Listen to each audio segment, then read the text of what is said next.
स्वागत है आपका अपने YouTube चैनल तेरा मेरा मैथ्स पर। आज हम इस एक सीरीज शुरू करी थी क्लास 9th क्वाड्रिलेटरल मैथ्स की, जिसमें हमने एक्सरसाइज 8.1 का बेसिक पार्ट किया था और क्वेश्चन भी सोल्व करवाए थे सीरीज से। उसी सीरीज में आज हम मिड पॉइंट थ्योरम और converse of mid point theorem करेंगे। अगर ये थ्योरम आपने कर ली तो 8.2 एक्सरसाइज करना बहुत ईजी हो जाएगा। इनको हम ढंग से देखेंगे, एक एक बारीकी को पहचानेंगे। तो चलो चलते हैं, यहाँ पे मिड पॉइंट थ्योरम देखेंगे, उसकी स्टेटमेंट पढ़ेंगे और समझेंगे कि क्या कहती है मिड पॉइंट थ्योरम। तो जैसा कि मिड पॉइंट थ्योरम नेम से ही पता चल रहा है कि इसमें कहीं ना कहीं मिड पॉइंट दे रखे होंगे। ठीक है, तो यहाँ पे रीड करो, द लाइन सेगमेंट, एक लाइन सेगमेंट है joining the mid point. Mid point का जिक्र हो गया, मिड पॉइंट थ्योरम है तो भाई एक लाइन सेगमेंट है, एक लाइन का टुकड़ा है। सेगमेंट का मतलब होता है ज्वाइन करता है किससे, mid point of any two side of a triangle.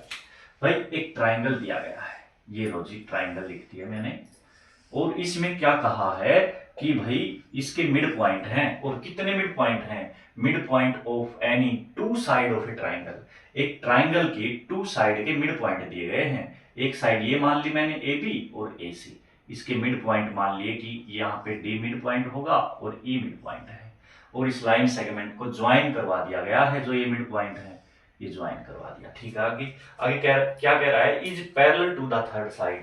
तो अब थर्ड साइड कौन सी हुई बच्चों, ये तो मिड पॉइंट हो गई इस साइड का, और इस साइड का थर्ड साइड हो गई हमारी बीसी। तो ये इसके पैरेलल है and is equal to half of it, और ये इसके हाफ के भी इक्वल है। इतनी बात आपको स्टेटमेंट समझ में आ गई होगी। तो गिवन में लिखूंगा मैं सबसे पहले, गिवन क्या लिखूंगा, in a triangle ABC, in triangle ABC क्या क्या गिवन है, D and E are midpoint, D and E are midpoint. अब मिड पॉइंट है बच्चों, तो आपको पता होगा मिड पॉइंट इसको इक्वल इक्वल पार्ट में बांटेगा, तो मैं लिखूंगा A D is equal to B D and A E equal to C E. इतना हमें पता चल गया जी। अब क्या प्रूव करना है, टू प्रूव में लिखूंगा क्या प्रूव करना है जी। देखो यहाँ पे लिख रखा है triangle is parallel to the third side, मतलब ये इसके पैरेलल है। थर्ड साइड कौन सी बची, बीसी बची, क्योंकि ये तो मिड पॉइंट दे दिए दो साइड के, थर्ड साइड यही तो है। तो हमें प्रूव करना है डीई पैरेलल है किसके, बीसी के। पहली बात हो गई जी। और क्या प्रूव करना है, and O is equal to half of it, और ये इसके हाफ के भी इक्वल है, मतलब DE equal half of BC. ये बात हमें प्रूव करनी है। इतनी बात आपको समझ में आ गई होगी कि गिवन और टू प्रूव में क्या करना है। अब बढ़ते हैं सॉल्यूशन की तरफ। अब सॉल्यूशन देखो, सबसे पहले मैंने सोल्व करने से पहले ये देखा जी कैसे कर सकता हूं मैं, तो सिर्फ और सिर्फ मिड पॉइंट दे रखे हैं, यहाँ पे मिड पॉइंट दे रखे हैं, और यहाँ इसको पैरेलल बनाना है। क्यों पैरेलल बनाना है, प्रूव करना है हमें, और ये इसके हाफ है। तो कोई भी जब कुछ भी ना दिखे, कोई रास्ता ना दिखे, तो हमें ट्राइंगल और क्वाड्रिलेटरल वाले चैप्टर में हमने सीखा है, बार बार क्वेश्चन करते आए कि हम कंस्ट्रक्शन करनी पड़ेगी, कंस्ट्रक्शन करनी पड़ेगी। और ये कंस्ट्रक्शन वर्ड बहुत ही परेशान करता है आपको कि कंस्ट्रक्शन करी क्यों जाती है। तो रियल लाइफ से जोड़ के देखो बच्चों, मान लो आपके घर पे कंस्ट्रक्शन का काम चल रहा है, और उस कंस्ट्रक्शन के काम में एकदम से भाई बोल दिया गया कि मिस्त्री ने आपको कि एक रोड की जरूरत पड़ेगी, भाई लाना पड़ेगा, यहाँ पे तो लगानी पड़ेगी ये रोड। तो आपने क्या किया कि बाहर से वो रोड लेके आए, आपने पूछा मिस्त्री से कि इसका क्या शेप साइज लेके आऊं जी, उसने बता दिया इतने सेंटीमीटर इतने मीटर लेके आ जाना। तो आप लेके आए और उसने एडजस्ट कर दिया। तो उसने क्या किया, अलग से कोई चीज लेके आया और कंस्ट्रक्ट कर दी वहां पे, मतलब अपनी तरफ से बनाई है। ठीक है, तो यहाँ पे भी हमें यहाँ पे देखा कि ये चीज तो इसको कंप्लीट नहीं करेंगी, इसलिए मुझे कंस्ट्रक्शन करनी पड़ेगी। अब कंस्ट्रक्शन क्या करेंगे जी, कंस्ट्रक्शन में हम क्या करेंगे, एक पॉइंट जो सी है इसके थ्रू एक लाइन पैरेलल ड्रॉ करेंगे। ठीक है, तो सॉल्यूशन लिखने से पहले यहाँ पे आप लोग लिखोगे कंस्ट्रक्शन। कंस्ट्रक्शन क्या की, थ्रू पॉइंट सी, एक पॉइंट सी से, थ्रू पॉइंट सी से क्या, एक line draw, a line draw parallel to B A. Parallel किसके ड्रॉ करी, बी ए के पैरेलल एक लाइन जो है ड्रॉ कर दी, और यहां पे इसको नाम दे दिया मैंने क्या, एफ पॉइंट, और ज्वाइन करवा दिया E to F, join E to F. यहां पे ये भी लिखोगे कंस्ट्रक्शन में, join E to F. Construction हो गया जी खत्म। अब चलते हैं, अब क्या होगा, अब क्या करें जी, कंस्ट्रक्शन तो हो गया हमारा खत्म। अब जी हमें मिल गया, भाई हमें दिख रही है छोटी छोटी दो ट्राइंगल दिख रही हैं, तो ट्राइंगल दिख रही है तो माइंड में यही आना चाहिए कि कॉन्ग्रुएंट दिखा देंगे और तो क्या ही करेंगे। तो कॉन्ग्रुएंट दिखाने के लिए लिखेंगे यहाँ पे इन ट्राइंगल, जो ट्राइंगल आपको दिख रही हैं ADE एंड दूसरी ट्राइंगल है CFE। कॉन्ग्रुएंसी दिखाने के लिए हमें 3 रूल चाहिए होते हैं और 3 रूल कौन कौन से बनेंगे। सबसे पहले आपको सबसे आसान रूल दिख रहा होगा कि एक लाइन और दूसरी लाइन इंटरसेक्ट करती हैं, इंटरसेक्ट करते ही डमरू बनाएंगी और डमरू बनाएंगी तो एंगल 1 किसके इक्वल हो जाएगा 2 के। और ये जब भी डमरू बनता है तो ये होते हैं वर्टिकल अपोजिट एंगल, पहली बात। दूसरी बात, अभी अभी आपने बताया कंस्ट्रक्शन से BA पैरेलल है CF के, कंस्ट्रक्शन से किया है। जब भी 2 लाइन पैरेलल हो और एक ट्रांसवर्सल जाता हो तो अल्टरनेट एंगल बनते हैं और ये वाला अल्टरनेट इंटीरियर एंगल है। इस एंगल का नाम 3 रखा, इस एंगल का नाम 4 रखा, तो एंगल 3 इक्वल टू एंगल 4 हो गया। रीजन क्या लिखोगे, अल्टरनेट एंगल। अल्टरनेट एंगल क्यों है जी, ये भी बता देना, क्योंकि BA पैरेलल है किसके, CF के पैरेलल है। इतनी बात समझ में आ गई। अब बढ़ते हैं तीसरे पॉइंट की तरफ। तीसरा पॉइंट बहुत इजी है। इस ट्राइंगल में और इस ट्राइंगल में मिड पॉइंट है E, तो AE इक्वल टू किसके होगा, CE के। AE CE के इक्वल है, ये बात मुझे क्या है, गिवन है जी। अब मेरी बात सुनो ध्यान से, जब भी हम 2 ट्राइंगल को कॉन्ग्रुएंट प्रूव करेंगे ना, तो इन ट्राइंगल से बाहर का कोई भी पॉइंट नहीं लेंगे हम, इसी के एंगल यूज करेंगे, इसी की साइड यूज करेंगे। ये ट्राइंगल से अलावा ये वाला पार्ट हम स्किप कर देंगे माइंड से, इनको कॉन्ग्रुएंट प्रूव करवाते टाइम। अब चलते हैं, रूल चेक करेंगे कि कौन सा कॉन्ग्रुएंसी रूल लग गया। कॉन्ग्रुएंसी रूल चेक करने के लिए हम कोई भी ट्राइंगल जो हमने यूज किए हैं वो उठा लेंगे। मान लो एक ट्राइंगल उठा लिया ADE, ये ट्राइंगल उठा लिया। कॉन्ग्रुएंसी क्या क्या यूज किया है इस ट्राइंगल में, हमने जी इस मेश को प्रूव करने के लिए एंगल 3, 1 और ये वाली साइड यूज की है। मतलब पहले एंगल फिर साइड आई ASA, मतलब 2 एंगल के बीच में साइड है, तो रूल लग जाएगा बाय ASA कॉन्ग्रुएंसी रूल। ये डब्बे में पैक कर दिया हमने। आप कंप्लीट लिखना यहाँ पे by ASA congruency rule triangle ADE and CFE are congruent. जब ये दोनों कॉन्ग्रुएंट हो गई बच्चों, तो क्या मैं लिख सकता हूं, यहाँ पे ध्यान से सुनना, ये बॉक्स बना दिया, यहाँ पे ध्यान देना। अब यहाँ पे इससे मैं लिख सकता हूं AD किसके इक्वल है, CF के। AD CF के इक्वल हो जाएगा किससे, CPCT से, corresponding part of congruent triangle. AD CF के इक्वल होते ही क्या मैं ये भी जानता हूं बच्चों कि AD किसके इक्वल है, AD BD के इक्वल है। AD BD के इक्वल है तो दोनों में हमने पाया ये भी AD के इक्वल, ये भी AD के इक्वल, तो दोनों आपस में क्या हो जाएंगे, इक्वल हो जाएंगे भाई। BD equal to CF। अब BD किसके इक्वल आ गया, CF के। और मुझे ये भी पता है बच्चों, यहाँ पे BA किसके पैरेलल है, CF के।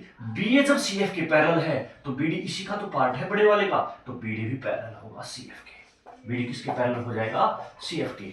जब भी फिर मैंने देखा ओहो ये हो गया कि एक इक्वल और एक पैरेलल, 1 पेयर ऑफ साइड किसी भी क्वाड्रिलेटरल में, ये क्वाड्रिलेटरल बनता है, क्वाड्रिलेटरल में 1 पेयर ऑफ साइड पैरेलल और इक्वल हो, तो ये भी पैरेलल और इक्वल हो जाएगा, तो ये पैरेललोग्राम बन गया। क्या बन गया, BCFD पैरेललोग्राम।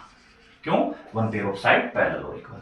पैरेललोग्राम बनते ही हम बच्चों ये कह सकते हैं कि पैरेलल बन गया, तो हमें पहला पॉइंट मिल गया कि DF पैरेलल होगा BC के। किसके पैरेलल होगा, DF पैरेलल BC के। और DF का ही पार्ट है DE, कह सकते हैं DE also parallel to BC। और फर्स्ट पॉइंट मुझे मिल गया जो प्रूव करवाना था। दूसरे पार्ट पे चलते हैं। DE हाफ है BC का, DE जो है हाफ है BC का। अब एक बात बताओ, यहाँ पे आपने लिख दिया DE किसके इक्वल है, EF के। DE किसके इक्वल है, EF के। लिखा यहाँ पे DE इक्वल टू EF। ऐसा क्यों कह सकते हैं हम DE EF के इक्वल है, DE EF के इक्वल इसलिए है बच्चों, हमने ये ट्राइंगल और ये ट्राइंगल कॉन्ग्रुएंट दिखाई है, तो बाय CPCT में लिख सकता हूं DE इक्वल टू EF। अब दोनों इक्वल हैं और मुझे क्या चाहिए कि भाई DE इसके ये दोनों पार्ट आपस में इक्वल हैं, DF पूरा कंप्लीट BC के। क्यों, क्योंकि ये पैरेललोग्राम है। अब DF किस किस को मिला के बनता है, DF जो है DE और EF को मिलाने से बनता है। DF को किसको मिलाने से बनता है, DF जो है बनेगा DE प्लस EF के मिलाने से। और यहाँ पे दोनों जगह मैं 2DE लिख सकता हूं, क्यों, क्योंकि ये और ये पार्ट इक्वल है। और यहाँ पे है हमारा, यहाँ DF हो गया तो इधर दे रखा था मेरा क्या पार्ट, BC पार्ट। तो यहाँ पे सेकंड पार्ट भी हमने प्रूव कर दिया, BC is equal to 2DE। यहाँ पे मिड पॉइंट थ्योरम कंप्लीट होती है। एक एक पॉइंट को अच्छे से देखना, और नहीं समझ में आए तो कमेंट सेक्शन में बता। बढ़ेंगे आगे मिड पॉइंट की तरफ। अब पढ़ेंगे converse of mid point theorem. देखो मिड पॉइंट थ्योरम हमने अच्छे से करी है, यहाँ पे लिखा हुआ है कन्वर्स। अब कन्वर्स का मतलब क्या होता है? अपोजिट। अपोजिट किसका? मिड पॉइंट थ्योरम का। इसका मतलब हम समझ गए, हम जो हमने मिड पॉइंट थ्योरम पढ़ी है उसका ही अपोजिट पढ़ेंगे।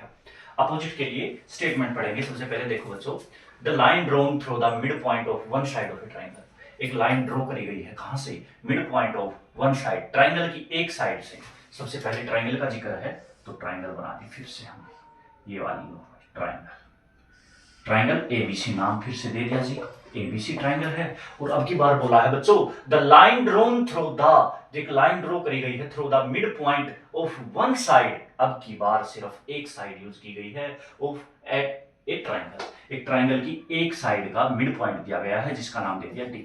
एक लाइन ड्रॉ कराई गई है। कैसे लाइन ड्रॉ कराई गई है?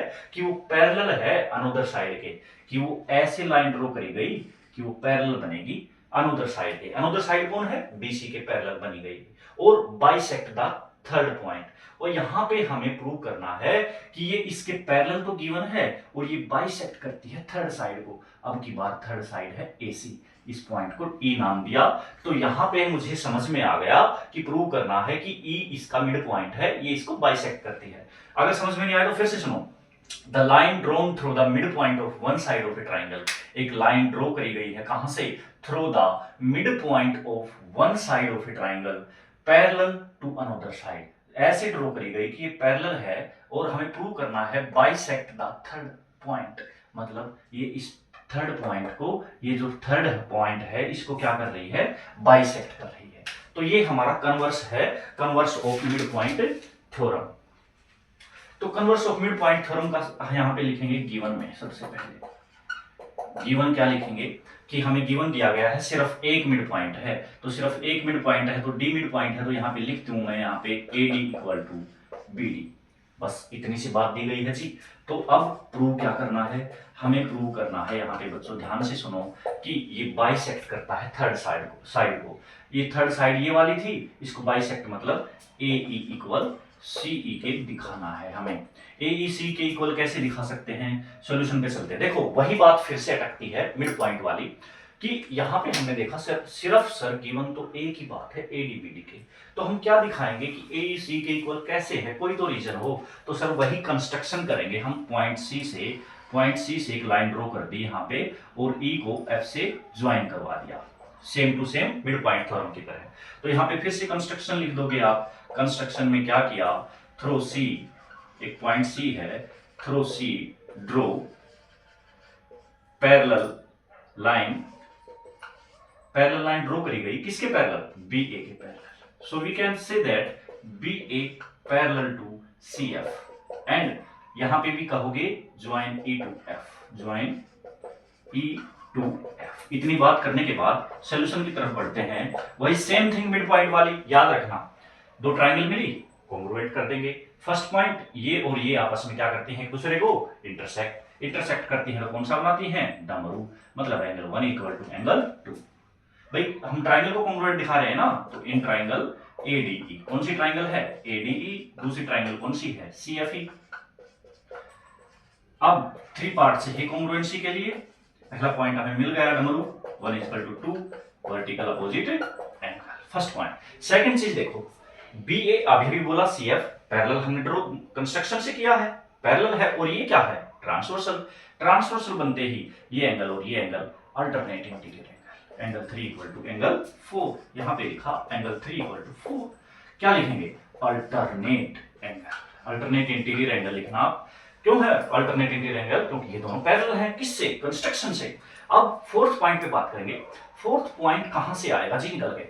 अब फोर्थ पॉइंट तो कोई भी नहीं दिख रहा, क्योंकि यहाँ पे ना तो ये इसके इक्वल है और ना ही ये यहां से ये इसके इक्वल है। कोई भी पॉइंट इक्वल नहीं है। तो बच्चों ध्यान से सुनना, हमने ये पता है कि बी ए किसके पैरेलल है? सी एफ के। यहां पे लिख रहा हूं मैं इस बुक्स के अंदर, देखना आप सभी, कि बी ए पैरेलल है CF के, तो BA का पार्ट ही तो है BD, तो BD भी किसके पैरेलल होगा, BD भी पैरेलल होगा CF के, BD पैरेलल CF। और मुझे गिवन में है, देखो गिवन में क्या चीज है कि AD BD के इक्वल है, और गिवन में ये बात नहीं दी गई मुझे कि ये इसके पैरेलल हमने कंस्ट्रक्शन से कर ली और ये इसके पैरेलल दी गई है गिवन में। ये गिवन में ये बात लिखनी भूल गए थे हम कि DE पैरेलल है किसके, BC के। यहां पे लिख लेना आप, DE पैरेलल है BC के। क्यों, देखो नहीं समझ में आया तो यहां पे देखो, पैरेलल टू अनदर साइड, ये इसके पैरेलल है। बात क्लियर हो गई। तो अब बच्चों BD पैरेलल CF के है कंस्ट्रक्शन से, और DE पैरेलल है BC के, DE को ही आगे बढ़ाया गया है F तक, तो इसका मतलब DF भी पैरेलल होगा किसके, BC के पैरेलल होगा।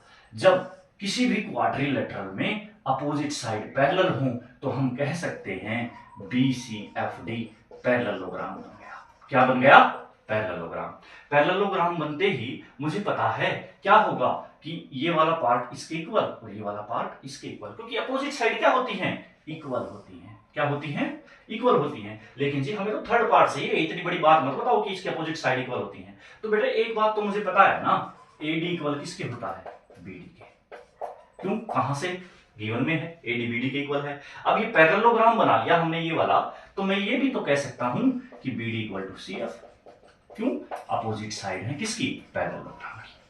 पैरेललोग्राम बनाया, अब ये भी प्रूव किया, ये अपोजिट साइड है, ये भी BD कॉमन, तो कह सकता हूं AD इक्वल टू CF। यहाँ पे देखो BD के इक्वल है और ये भी BD के इक्वल है, तो AD और CF आपस में इक्वल हो जाएंगे। और यही मुझे तीसरा पॉइंट चाहिए था, AD इक्वल टू CF, हमने प्रूव कर दिया। यहाँ पे लिखोगे आप AD इक्वल टू CF, लिखोगे प्रूव। अब तीनों पार्ट मिल गए। कॉन्ग्रुएंसी दिखाने के लिए हमें क्या करना पड़ता है, हम रूल चेक करेंगे। अभी कोई भी ट्राइंगल उठा लो, ऊपर वाली ट्राइंगल उठाई, ये एंगल यूज किया, ये एंगल यूज किया, साइड कौन सी यूज की है, ये वाली साइड, मतलब एंगल इकट्ठे हैं और साइड एक तरफ है, तो रूल लग जाएगा AAS। कॉन्ग्रुएंसी रूल से ये वाले ट्राइंगल और ये वाले ट्राइंगल क्या हो गई, कॉन्ग्रुएंट हो गई। हमें प्रूव करना था AE इक्वल CE या EC, तो AE इक्वल EC हो जाएगा किस रूल से, बाई CPCT से। बच्चों यहाँ पे खत्म होती है हमारी converse of mid point theorem. अभी रुको, कहीं नहीं जाना है, सुनो ध्यान से मेरी बात। जब तक हम इसके रिजल्ट नहीं कर लेंगे याद, तब तक कहीं नहीं जाना। मैं बताने की कोशिश क्या कर रहा हूं आपको, ये बात ध्यान में रखना, जो हमने ये दोनों थ्योरम पढ़ी हैं इनके रिजल्ट अपने माइंड में रखने हैं। क्यों रखने हैं, क्योंकि क्वेश्चन में काम आएंगे। जब हमने मिड पॉइंट का रिजल्ट पढ़ा था, मिड पॉइंट थ्योरम का जिक्र आए तो हमेशा क्या होगा, एक ट्राइंगल दी जाएगी आपको और उस ट्राइंगल में दो मिड पॉइंट दिए जाएंगे। कितने मिड पॉइंट, जब भी किसी ट्राइंगल में दो मिड पॉइंट दे दिए, कोई भी ट्राइंगल दे दी, मान लो ये छोटी सी ट्राइंगल दे दी और बोल दिया कि इस साइड का और इस साइड का ये मिड पॉइंट है, तो आपको समझ जाना है मिड पॉइंट थ्योरम लगेगी। और मिड पॉइंट थ्योरम का लास्ट में रिजल्ट निकाला था कि ये वाली साइड इस वाली साइड के पैरेलल होगी। ABC था ये और ये DE, मतलब DE पैरेलल होगा BC के। ये हमने रिजल्ट एक निकाला था। दूसरा यही, ये भी प्रूव किया था DE हाफ है BC के। तो ये अपने दिमाग में लेके चलना। दूसरा क्या है, कन्वर्स में हमने अभी अभी पढ़ा है कि कन्वर्स में एक मिड पॉइंट मिलेगा। क्वेश्चन में ये दिया मिलेगा आपको कि सिर्फ एक मिड पॉइंट है, किसका, ट्राइंगल का। अगर एक ही मिड पॉइंट हो तो कन्वर्स में अपने आप रिजल्ट समझ जाना। तो यहाँ पे कन्वर्स लगेगी और कन्वर्स में हमने क्या प्रूव किया है, AE इक्वल टू C। ये रिजल्ट दोनों याद रखना। यहाँ पे कंप्लीट होती है अपनी mid point theorem and converse of mid point theorem. बच्चों वीडियो अच्छा लगा तो लाइक एंड सब्सक्राइब जरूर करना। अगर आप लाइक और सब्सक्राइब और कमेंट सेक्शन में ये बताओगे कि ये डाउट है, यहाँ पे प्रॉब्लम है, तो हम आगे का वीडियो यूं ही कंटिन्यू रखेंगे। अदरवाइज भाई मैं ये समझूंगा कि आपने पसंद नहीं आया वीडियो। Thank you.